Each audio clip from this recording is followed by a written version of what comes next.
Bueno, pues en los próximos minutos vamos a poner el foco en una enfermedad que no siempre se ve, pero que se vive cada día y que puede cambiar por completo la vida de quienes la padecen. Hablamos del síndrome de Meniere, un trastorno del oído, y precisamente hace unos días, cada 7 de febrero, y hace unos días fue 7 de febrero, se celebró el Día de la Concienciación de esta enfermedad y queremos conocer mejor pues qué es, de qué se trata, cómo se diagnostica, cuáles son esos síntomas, tratamientos que existen y cómo afecta al día a día, ¿no?, de millones o de miles de personas en nuestro país. 75 personas por cada 100.000 habitantes convive con esta enfermedad.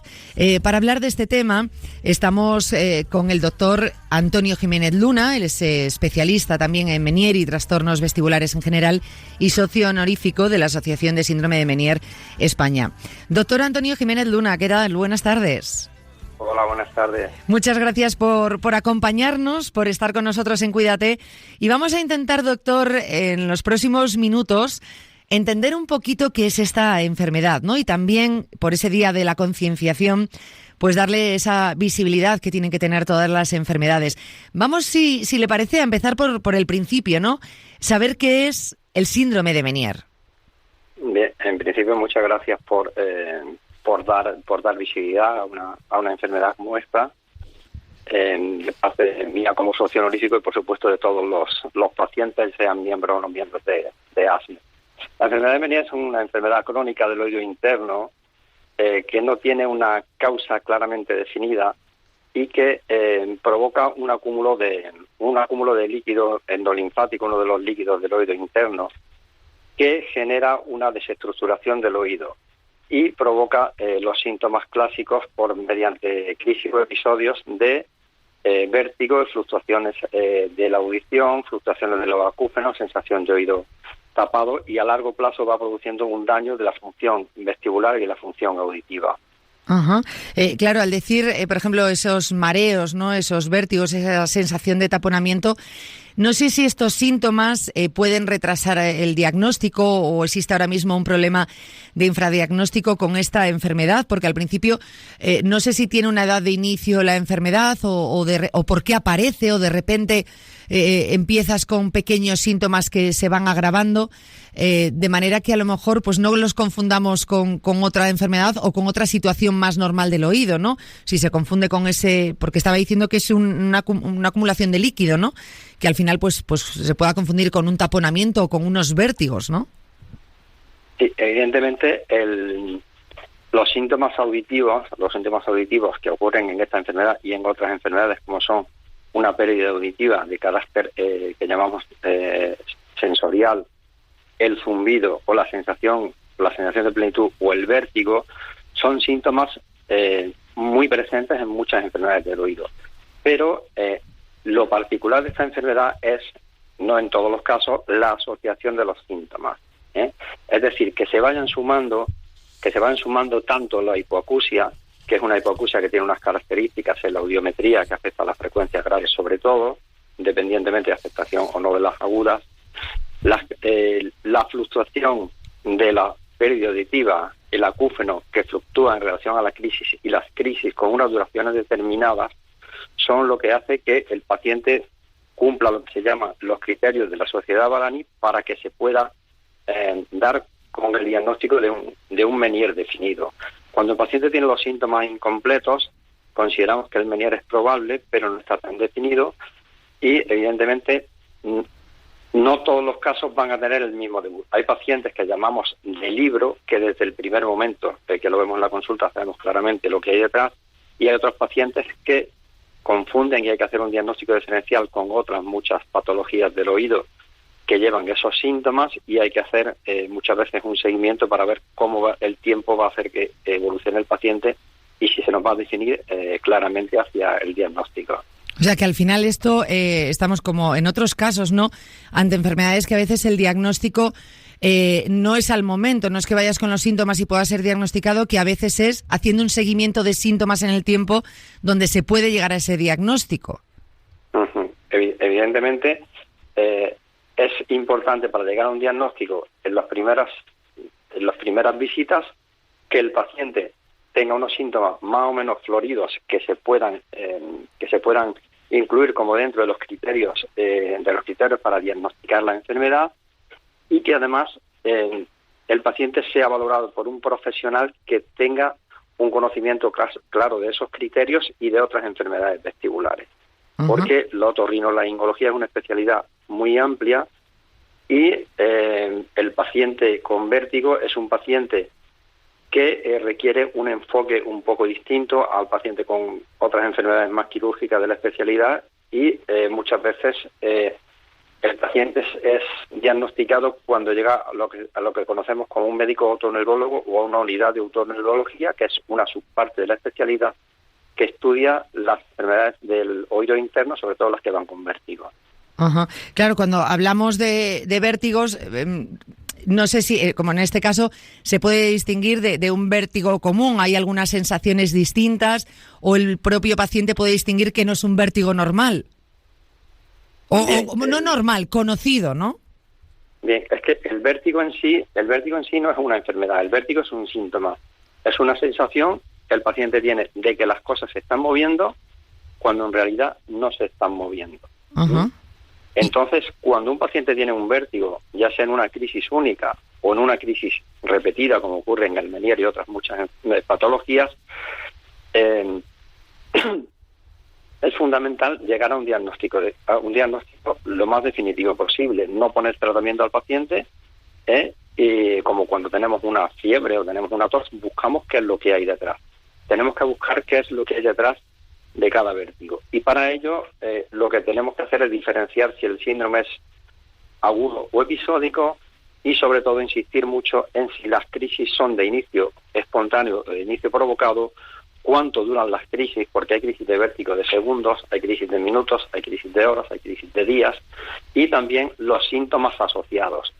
En concreto, en el Meniere, lo característico es que sea un vértigo en episodios, es decir, episodios, crisis, ataques, que además aparecen de forma totalmente espontánea y que tienen una duración concreta que suele ser entre 20 minutos y un máximo de 12 horas, aunque lo habitual es que las crisis sean de 2, 3, 4 horas, y que se asocie una serie de síntomas como son la fluctuación auditiva, la fluctuación del acúfeno y la sensación de plenitud. Eso es lo que nos va a diferenciar ese vértigo de un vértigo como la neuritis vestibular, que es una crisis única, también espontánea, pero que no tiene problema auditivo, o una crisis de vértigo posicional, que es una crisis repetida, episódica, pero que no tiene clínica auditiva y que es provocada por los cambios de posición, como el echarse a la cama. Uh-huh.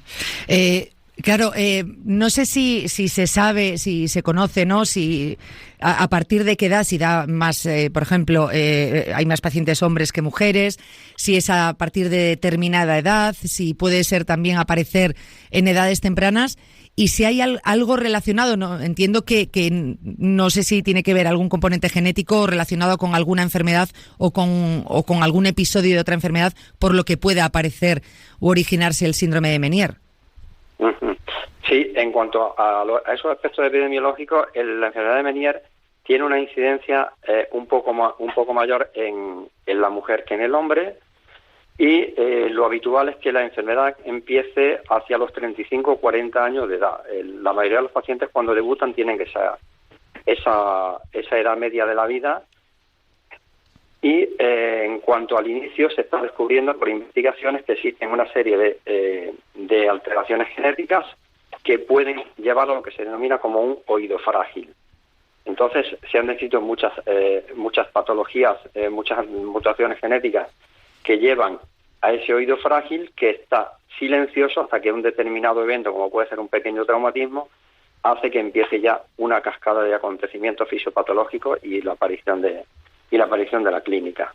Y luego estamos hablando también de una enfermedad, bueno, que existe ese infradiagnóstico, ese diagnóstico a veces tardío, porque puedan aparecer los primeros síntomas, no acudas al médico hasta que es algo muy molesto, que notes que es incapacitante. ¿Hay alguna forma de explicarle a los oyentes? Es decir, mira, si tienes estos síntomas o en este, pues estaba comentando, ¿no? Ahora que sean esos episodios más o menos en el tiempo pues continuos y reconocibles, que haya que ir al médico y se pueda adelantar ese diagnóstico, ¿o es complicado?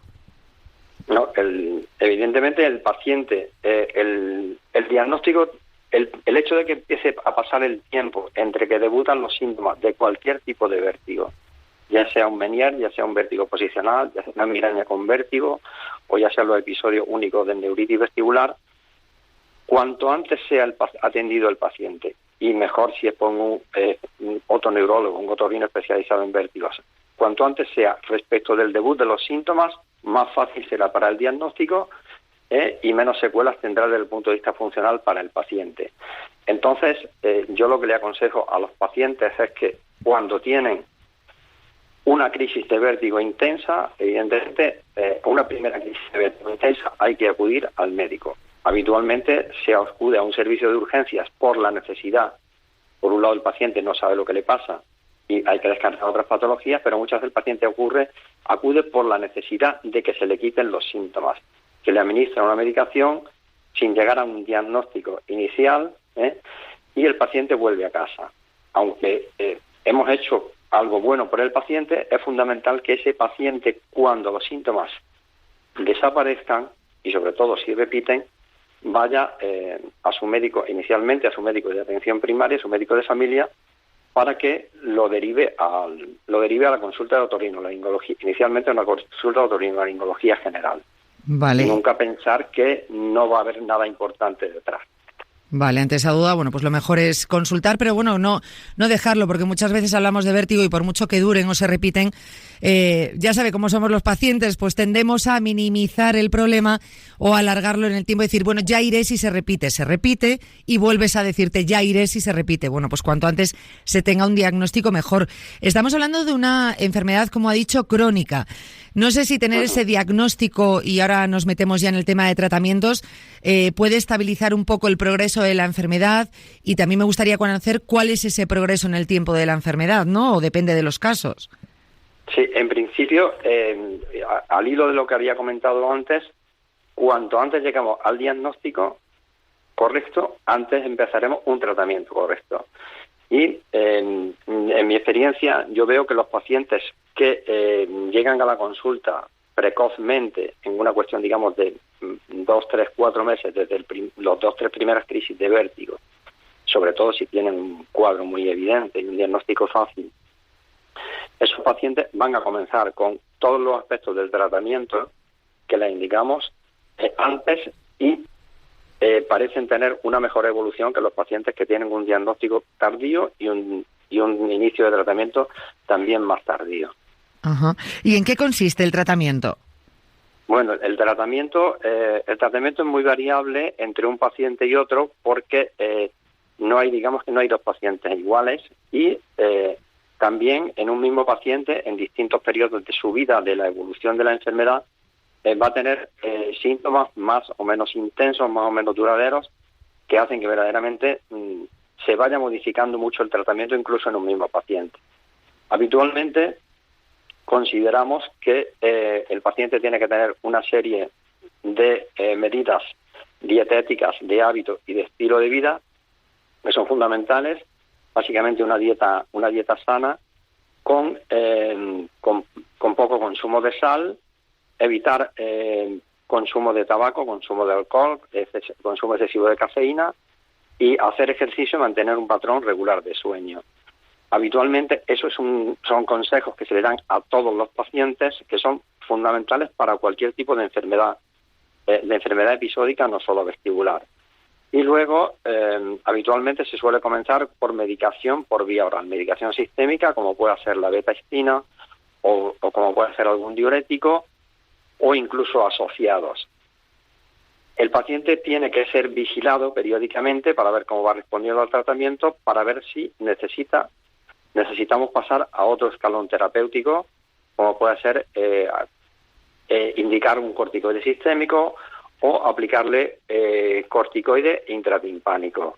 La aplicación de medicamentos dentro del oído en la enfermedad de Meniere, como el corticoide intratimpánico o la gentamicina intratimpánica, que es un tóxico para el oído, a que nos pueda parecer un poco raro, lo que se hace es en aquellos pacientes que no están consiguiendo controlar sus síntomas, cuando el oído tiene ya poca función, lo que hacemos es hacerle una distribución química para conseguir que el paciente se le reduzcan los síntomas, las que tengan menos crisis, que sean más suaves y que sean menos duraderas.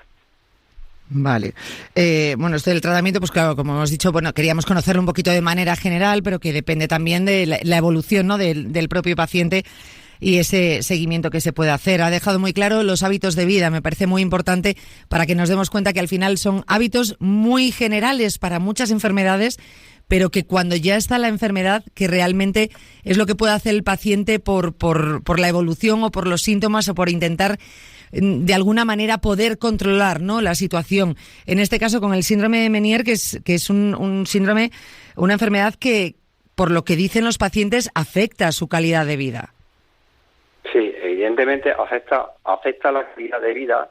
En cuanto a lo que habíamos comentado antes del tratamiento, se me ha pasado referirme al estrés. La situación de estrés, las situaciones de estrés por problemas laborales, por problemas familiares, facilita que los pacientes tengan más crisis de vértigo. También las crisis de vértigo provocan estrés. Evidentemente, el paciente que tiene crisis muy repetidas y está en una edad laboral tiene la circunstancia de que no sabe cuándo le va a venir una crisis, y a lo mejor tiene una reunión de trabajo importante, y evidentemente eso le afecta desde el punto de vista personal, en relación a su trabajo y en relación también muchas veces a sus compañeros de trabajo. Desde el punto de vista social y familiar, los pacientes muchas veces se ven afectados porque tienen un evento, como puede ser cualquier tipo de reunión familiar, y el paciente se encuentra bien, pero el día previo o las horas previas empieza a tener una crisis y el paciente va a tener que dejar de acudir a ese evento, con el daño, digamos, que eso puede suponer para el resto de la familia, para el resto de las personas que van a participar en ese evento. Y las circunstancias de lo imprevisto de las crisis evidentemente genera mucha ansiedad en los pacientes. Claro, y al final es como la pescadilla que se muerde la cola, ¿no? Ya parece que te estás poniendo en esa situación, esos nervios, ese estrés que puede afectar directamente también a los síntomas. Al final son enfermedades, pasa con algunas otras, que provocan una incomprensión en el entorno, que eso también imposibilita mucho a estas personas, ¿no?, a los enfermos o a los pacientes, ¿no?, de esta enfermedad, bueno, pues llevarlo lo mejor posible. Ya de por sí los síntomas pues son incapacitantes. Si encuentras esa incomprensión en tu entorno laboral, familiar, de amistades, pues se hace muy complicado. Terminan metiéndose en su círculo, en su burbuja. Por eso yo creo que al final campañas pues como han realizado, ¿no?, desde la asociación, me parece tan importante, porque ya no se trata de que conozcamos la enfermedad por si tenemos esos síntomas, sino también entender los síntomas que está pasando el propio paciente si nos toca alguien al lado. Evidentemente, uno de los aspectos en los que más hincapié se quiere hacer es que el Meniere es una enfermedad invisible. Lo único que podemos ver de un paciente que tiene Meniere, si tiene una afectación importante de la audición, es que lleve audífonos, como llevan tantas otras personas que no tienen vértigo, o que tenga en determinados casos otro dispositivo de estimulación auditiva, que es el implante coclear. Pero un paciente que no lleve audífonos o los lleve quitados en ese momento y no tenga una crisis, consideramos que es una persona totalmente sana. Pero cuando vemos al paciente en una crisis, sudoroso, pálido, frío, vomitando, sin posibilidad de mantenerse en pie, vemos que verdaderamente ahí pasa algo de verdad. Pero ocurre que es una enfermedad episódica, y como otras muchas, cuando el paciente está en una situación de intercrisis, pues los familiares, los compañeros de trabajo le dicen: pues te veo muy bien. Pues sí, me estás viendo en el momento bueno. No me estás viendo en el momento malo. Claro. Entonces, por eso se insiste en que es una enfermedad invisible a la que hay que darle la visibilidad. Claro, por eso tan importante. Pasa que muchas enfermedades, cuando los pacientes dicen que a veces se sienten incomprendidos cuando precisamente le dicen esas frases como la que está diciendo ahora, doctor, pues yo te veo muy bien. Ya, claro, una cosa es cómo me veas y otra cosa es lo que sufro por dentro cuando tengo esas crisis o esos dolores, ¿no? Es que eso es bastante complicado. Por eso, tan importante entender todo lo que puede rodear a nuestro entorno para darle la ayuda, la importancia o el acompañamiento que necesiten en ese momento. En el caso del diagnóstico, pues yo creo que lo ha dejado muy claro al principio. Lo importante es cuando empezamos a reconocer estos síntomas que acudamos al médico, porque, oye, si estamos hablando en este caso del síndrome de Meniere, cuanto antes tengamos ese diagnóstico, mucho mejor. Ese diagnóstico precoz es tan importante en todas las enfermedades, y a veces por ir dejando pasar la visita del médico, no, es que ¿y si no es nada? Bueno, ¿y sí? Pues ten tu diagnóstico, ya está. Ni tengamos miedo ni infravaloremos cuando el cuerpo nos habla, que muchas veces decidimos no escucharlo. Nos tapamos los oídos hasta que un buen día decidimos escuchar y decir, oye, me está diciendo algo mi cuerpo desde hace tiempo. Y ya a veces llegas tarde, ¿no? O sea, que es tan importante, es muy, muy importante.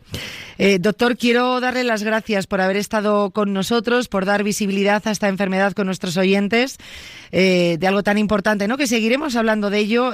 Últimamente, ¿no? Se ha hablado mucho de esta enfermedad, pero yo creo que no hemos ido al meollo de la información, a lo importante de la información, que es los síntomas, a ese reconocimiento. Por eso creo que lo que ha hecho en estos minutos es tan importante. Muchísimas gracias, de verdad. Muy bien, gracias a vosotros por dar visibilidad a una enfermedad invisible como el Meniere. Un abrazo, gracias. Muy bien, igualmente, adiós. Hemos hablado con el doctor Antonio Jiménez Luna, especialista también en Meniere, trastornos vestibulares en general y socio honorífico de la Asociación de Síndrome de Meniere España, que precisamente son los que nos han puesto sobre la pista de toda esta información, con todos los datos que nos han hecho llegar a la redacción, que nos han llamado tanto la atención que veíamos que era importante que desde Cuídate nos uniésemos a esa campaña en el Día de la Concienciación del Síndrome de Meniere, que se celebró el 7 de febrero, que cada año se celebra el 7 de febrero.